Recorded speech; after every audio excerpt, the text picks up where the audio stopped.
Ini kemarin kan ada, wah kita ada sebagian ini Pak, mereka menganggap kita ini adalah orang yang sekuler, kita menganggap sebagai orang yang rasis, kan begitu.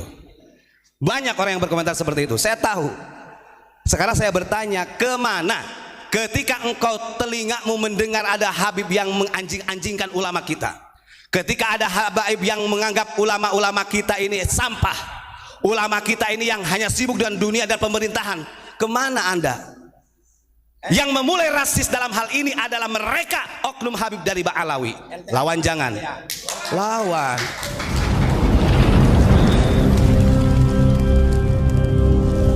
Bismillahirrahmanirrahim. Assalamualaikum warahmatullahi wabarakatuh. Langsung saja ya, karena sudah larut malam. Ini ingin melengkapi apa yang disampaikan oleh Gus Ali, dan kemarin juga sempat ada orang yang komentar. Alhamdulillah nggak ada Ustadz Ubad, nggak ada Gus Ali, nggak ada Pak Mujib, adem-adem aja. Nah, kalau pengen panas siapkan aja telinganya. Begini ya, kenapa banyak orang yang ingin merongrong di Nahdlatul Ulama, bahkan kalangan para habaib Ba'alawi juga, walaupun mereka sudah punya RA, tetap nongkrongnya di NU. Kita ingat apa yang disampaikan oleh Kiai Haji Fuad Hasyim. Jadi beliau mengatakan begini, ya Nahdlatul Ulama'i anti tijarati rabihat bila khasrin ladal uqala'i. Kata beliau begitu, ya Nahdlatul Ulama'i anti tijarati rabihat bila khasrin ladal uqala'i. Beliau mengatakan begini, wahai NU ku sayang, engkau adalah perdaganganku, dan yakin kalau jual beli di NU itu tidak akan pernah rugi, pasti untung. Walaupun di dunia kita tidak dapat kursi jabatan, di akhirat pasti dapat jabatan. Maka jangan salah ketika banyak orang yang nongkrong di NU, rabihat bila khosrin, di NU ini akan selalu menguntungkan. Itu kata Kiai Haji Fuad Hasyim. Terus satu catatan begini, beliau mengatakan NU bukan milik daripada orang kultur saja. NU itu adalah milik semua umat manusia, bila perlu sedunia. Gak main-main. Dan terbukti, siapa sih yang gak ingin numpang di NU? Pasti nongkrongnya di NU. Sampai dinisbat-nisbatkan Habib Rizik gurunya NU. Apa itu? Ini namanya politisasi agama. Kemudian ada orang yang berkata begini, Ustadz, agama dengan siasa itu gak bisa dipisahkan. Betul. Tapi kalau agama ini dijadikan alat propaganda, doktrin-doktrin untuk kepentingan politik, itu disebut politisi agama. Dan setiap yang mempolitisasi agama pasti hancur. Itu dari zaman sejarah, dari dulu sampai terbunuhnya Utsman, Sayyidina Ali, itu karena adanya politisasi agama. Ustadz, ini ada yang bertanya Ustadz. Gimana pertanyaannya? Gus Ubad dari ETH. Iya. Gus Ubad, tolong ceritakan sejarah terciptanya sholawat Badar, sholawat kebanggaan NU. Nih, nah ini kayak begini. Kemarin sudah ada yang bahas ya. Siapa? Gus Ilyas tuh. Kenapa sholawat Badar itu sampai ada oknum Habib yang mengharamkan? Karena mereka takut sholawat Badar ini produk asli putra Nusantara yang mendunia bahkan ya, dan ini tidak bisa dihak cipta oleh orang lain. Mungkin dia ingin begini, itu kan dalam isyarahnya kata beliau, mungkin ketika Sohibu Shalawatil Badar ini mau membikin, memang beliau ada mimpi, ada ru'yah didatangi orang-orang yang berjubah, kan begitu. Bahkan yang berjubah datang ini membawa makanan seperti ada orang yang hajatan. Yang kemudian beliau Sohibu Shalawat Badar ini mencoba bertanya kepada salah satu para habaib itu, mungkin pertanyaannya. Artinya ada peranan para habaib pada waktu itu. Betul, saya tidak pernah menafikan kepada para habaib yang soleh, tetap ada yang soleh. Tapi justru kalau habaib ini menjadi oknum, ya kita lawan. Kita lawan. Dan satu catatan, jangan kira kita hanya berani di media seperti ini. Kemarin saya berhadapan dengan orang-orang FPI, dengan orang tablik, dengan orang Wahabi di sana, saya lawan juga. Ini bukan main-main. Dan saya sampaikan fitnah yang terbesar nanti di akhir zaman itu tetap akan muncul min tahti qadami rajulin min ahli baiti. Karena yang sabda itu sabda Nabi. Fitnah terbesar yang akan muncul itu dari orang-orang yaz'umu minni, dia mengaku bahwa mereka adalah dzurriyyahku. Falaisa minni, kata Nabi. Kita sampaikan. Begitu ya. Terus kemudian saya ingin menyampaikan ini berkaitan dengan masalah hubbul Arab. Ini ada salah satu hadis yang perlu saya pahamkan karena biar gak terlalu kepanjangan. Kenapa ada kalimat hubbul Arabi minal iman? Mencintai Arab ini bagian daripada iman. Wa ba'duhum nifaq. Sementara membenci Arab ini menjadi kemunafikan. Hadis ini jangan dipotong seperti itu. Di dalam sarahnya hadis ada kalimat begini secara marfu. Arti daripada hadis tersebut adalah malam ya'rif haqqa itrati wal ansari fahuwa li ahadin thalathun imma munafiqin wa imali zaniyatin wa imali ghairi tahurin. Yang dimaksud dengan mencintai Arab di sini adalah di mana kita sebagai umat muslim mengetahui hak-haknya kita terhadap dzurriyyah Nabi, ahlul bait itrati di situ. Sekarang saya tanya, yang merasa dirinya sebagai ahlul bait, apakah kurang orang Indonesia menghargai mereka? Apakah kurang bangsa Indonesia memuliakan mereka para habaib? Tidak kurang-kurang. Sampai orang NU ini mempertahankan, padahal itu dulu mau dideportasi dulu, sampai dipertahankan walaupun kita tidak tahu bahwa dia itu intisab atau tidaknya kepada baginda Rasulullah. Kemudian wal ansori, dan kita sebagai umat Islam ini harus mengetahui hak-haknya kita kepada orang-orang pembela agama Allah. Berarti bukan hanya keluarga Nabi, itrati wal ansori. Sekarang saya tanya, ketika mereka kita muliakan, ketika para habaib Alawi kita muliakan, kita takzim, bagaimana timbal baliknya mereka kepada ulama kita? Apakah cukup dengan mengatakan mereka ulama-ulama kita itu seperti anjing? Ini kan tidak ada kestabilan. Karena kalimat di sini wa itrati wal ansori bukan hanya dimiliki untuk dzurriyyah Nabi saja yang harus dimuliakan. Semua manusia dimuliakan, lebih-lebih orang-orang yang berjuang di jalan Allah, para ulama. Nah, ini yang perlu saya sampaikan ya.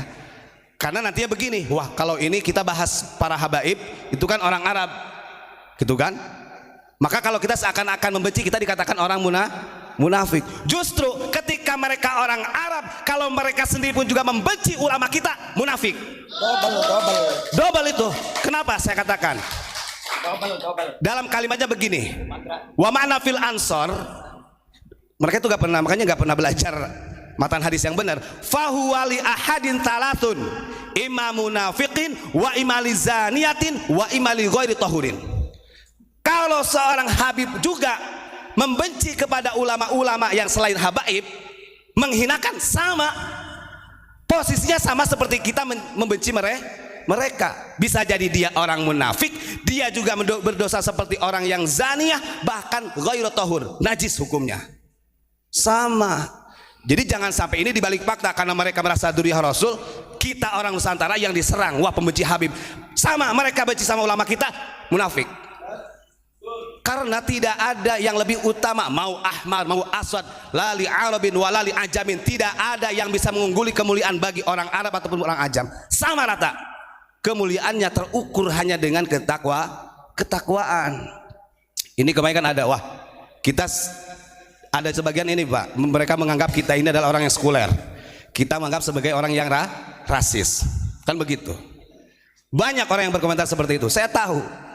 Sekarang saya bertanya, kemana ketika engkau telingamu mendengar ada habib yang menganjing-anjingkan ulama kita, ketika ada habaib yang menganggap ulama-ulama kita ini sampah, ulama kita ini yang hanya sibuk dengan dunia dan pemerintahan, kemana Anda?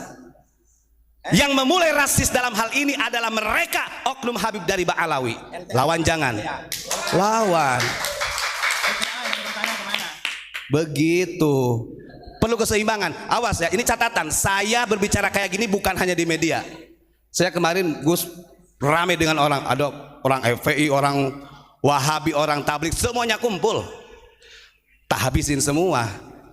Kamu tahu sebagai anggota FPI, kamu tahu jejak rekamnya seperti apa dulunya? Mereka gak bisa ngomong, bungkam dah.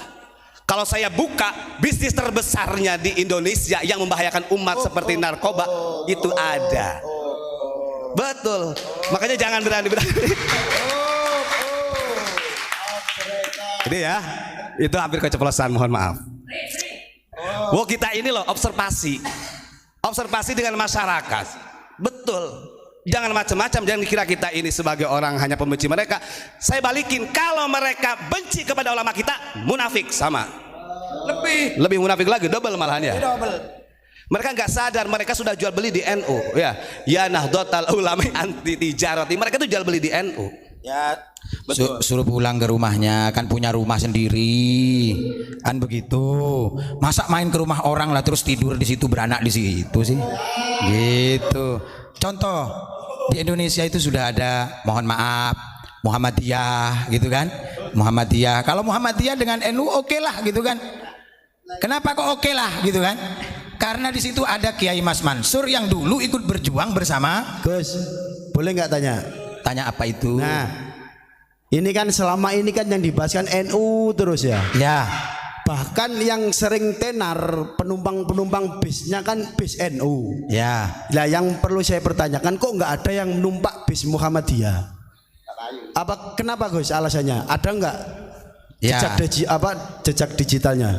Karena kalau di Muhammadiyah itu semuanya harus berdasarkan ilmiah, tanpa adanya kan kasar. sama-sama organisasi Gus. Memang sama-sama organisasi. Makanya Muhammadiyah itu lahir lebih dulu daripada Nahdlatul Ulama, kan begitu. Yang diperintahkan kepada Kiai Ahmad Dahlan itu kan untuk mencerdaskan kehidupan para bangsawan.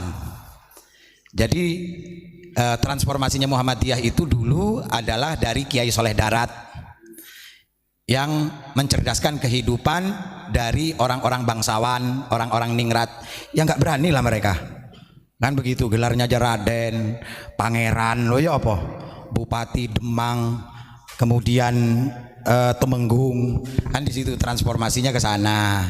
Tapi jangan lupa juga bahwasanya Mbah Ahmad Dahlan juga minta bantuan kepada keluarga dari Ampel. Untuk apa? Untuk ngewangi, untuk membantu beliau dalam mensiarkan Muhammadiyah ini. Maka diutuslah oleh keluarga itu, keluarga Sagipodin itu diantaranya ada Kiai Mas Mansur. Jangan katakan Kiai Mas Mansur itu Wahabi. Loh, salah dalam catatannya loh. Dibilang itu ada yang menulis bahwasanya Kiai Mas Mansur dikeluarkan dari Nahdlatul Ulama karena terkontaminasi dengan ajarannya Syekh Muhammad Abduh. Salah itu. Itu loh, cucunya masih ada. Sekarang madrasahnya aja masih ada kok.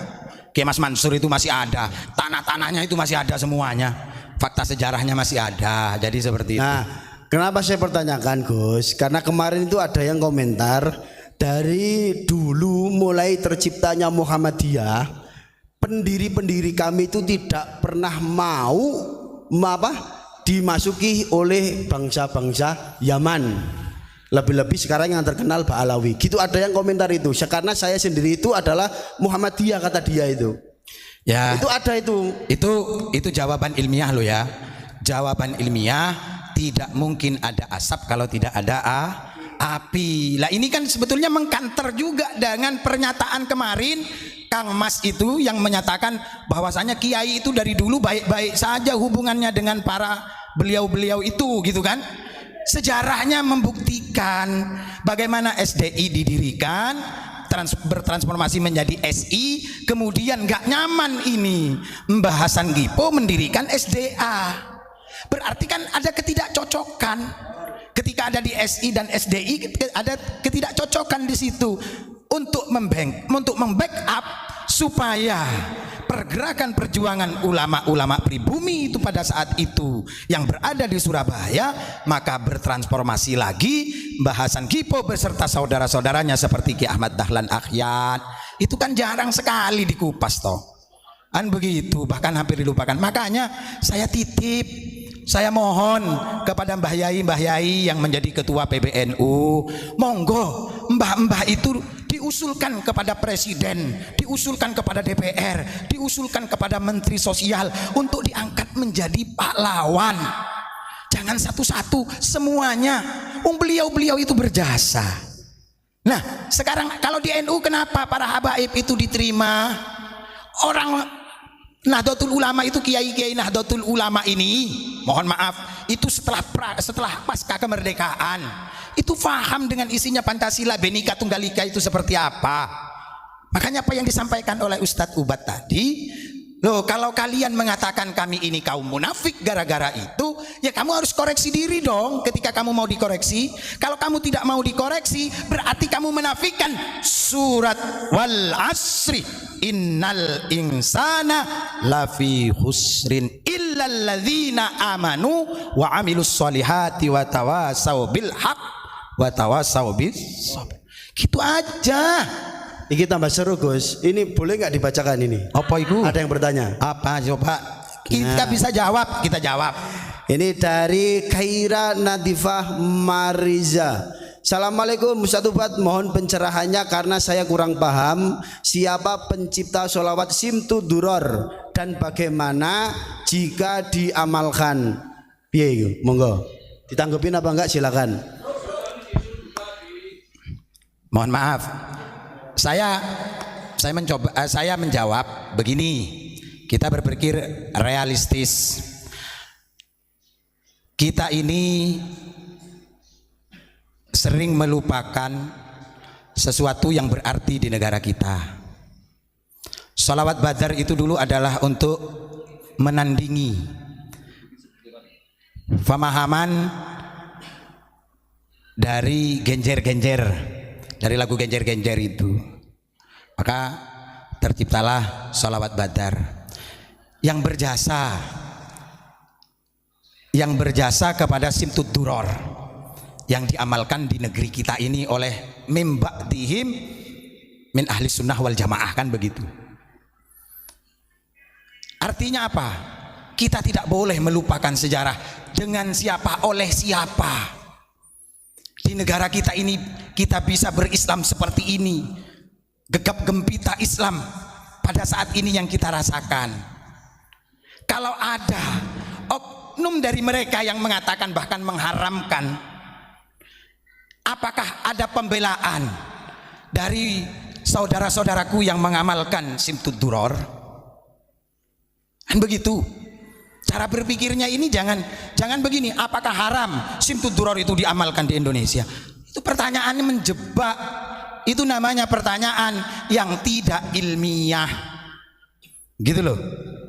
Kalau pertanyaanmu mana lebih berjasa di negara ini, jadi seperti itu. Kalau itu memang berjasa di negara kita, kenapa ada dari mereka membiarkan ada orang yang mengharamkan sholawat Badar itu gitu. Padahal sholawat Badar itu dengan berwasilah kepada ahli Badar loh, bukan ahli Trunojoyo. Coba, kan seolah-olah ini menafikan perjuangan para ulama-ulama Nusantara. Kita ini harus fair, objektif. Mereka yang jadi pahlawan, mereka yang beliau-beliau yang berjasa diangkat menjadi pahlawan. Sementara beliau-beliau yang ada setelah kemerdekaan itu menikmati kemerdekaan. Kalau menikmati kemerdekaannya saja saling rebut, saling aku mengakui, tetap objektif itu akan terpelihara gitu. Pertanyaannya yang cerdas lah. Nggak begitu. Itu jawaban dari saya. Saya memandang dari segi sejarahnya. Saya nambahin dikit ya sebelum diakhiri karena ini nanti Abuya yang menyampaikan. Begini, sholawat Simtud Duror yang namanya sholawat itu bagus. Sholawat Simtud Duror karangan Habib Ali Al-Habsyi. Tapi jangan lupa sejarah sholawat yang pertama kali dibawa ke Nusantara, Al-Barjanji. Yang terpenting itu yang dikarang oleh Sayyid Al-Barjanji itu masih di zaman dinasti Abbasiyah, kurunnya jauh. Karena dari sekian banyak sholawat itu hampir 99% mengadopsi dari Al-Barjanji. Mau Maulid Diba, mau Simtud Duror, induknya dari Barjanji.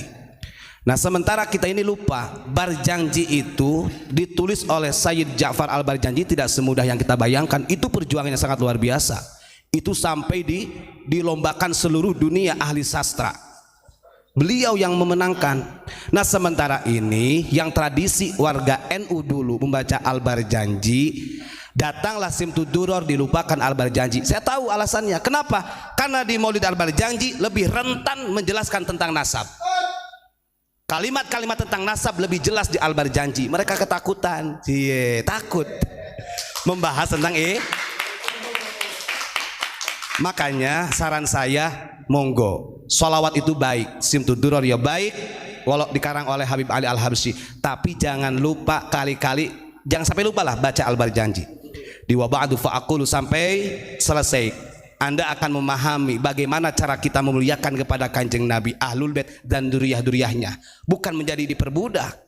Wa akrim bihi min nasabin taharahullah min sifahil jahiliyah, yang artinya Nabi Muhammad mulia bukan karena Arabnya, tapi beliau punya nasab yang bagus tersambung sampai Nabiullah Adam alaihissalam. Tarakus sifah, itu kunci kemuliaannya, karena Kanjeng Nabi dan Ahlul Baitnya itu mampu menjaga diri dari perbuatan maksiat. Berarti kalau ada duriyah Nabi yang perilaku maksiat, ya harus kita sadarkan. Sekarang begini, ada orang bertanya, ada yang mengoreksi oknum-oknum Habib yang selalu mengoreksi pemerintah, kan begitu. Pemerintah di demo kemudian dikoreksi dengan sedemikian rupa, alasannya karena sayang pada pemerintah. Ya sekarang saya balikin, kalau Anda habaib juga nggak becus di dalam berfatwa, kita koreksi, jangan marah. Karena sayang. Oknum Habib aja dengan bebas, pemerintah togut, pemerintah kafir. Ketika mulut-mulut Anda tidak bisa menjaga ukhuwah, kita koreksi, jangan marah, karena kita juga sayang. Anda ini ahlul bait. Terakhir dari saya ulangi, kenapa saya katakan bukan hanya kita membenci mereka para habaib, tapi kalau mereka para habaib juga membenci ulama kita, bahkan sampai ada yang melarang jangan masuk Ansor, jangan sampai masuk Banser. Itu ada oknum Habib tuh. Sementara di dalam Sahih Bukhari sama disampaikan Kanjeng Nabi, hubbul ansor minal iman, sama seperti hubbul arab minal iman. Mencintai Arab bagian daripada iman, mencintai Ansor yang menolong berjuang di agama Allah bagian daripada iman. Para kiai NU ini adalah ansor-ansor Allah yang menolong, yang memperjuangkan agama Allah. Anda membenci Banser, Anda membenci Ansor, munafik. Sama bahasanya. Kita jangan kalah dengan doktrin-doktrin mereka, kita lawan. Kita punya wadah Nahdlatul Ulama. Jangan kalah, ulama NU dihinakan, Banser, Ansor, sampai ada oknum Habib. Saya kasih tahu ke jamaah, kata oknum tersebut, Habib saya bagus namanya Gus, Habib Alwi Assegaf. Itu dengan terang-terangan, Anda kalau punya anak, punya cucu, jangan masuk Banser, jangan masuk Ansor, haram hukumnya. Itu dalil dari mana? Sementara Kanjeng Nabi mengatakan hubul ansor minal iman. Jangan kecintaan untuk mereka saja para habaib. Mereka juga manusia, kita manusia, punya titik ketakwaan yang menjadi ukuran di hadapan Allah. Mohon maaf ya. Itu saja yang saya sampaikan terakhir, karena nanti bagian Abu ya kelamaan nanti ya. Terima kasih. Assalamualaikum warahmatullahi wabarakatuh.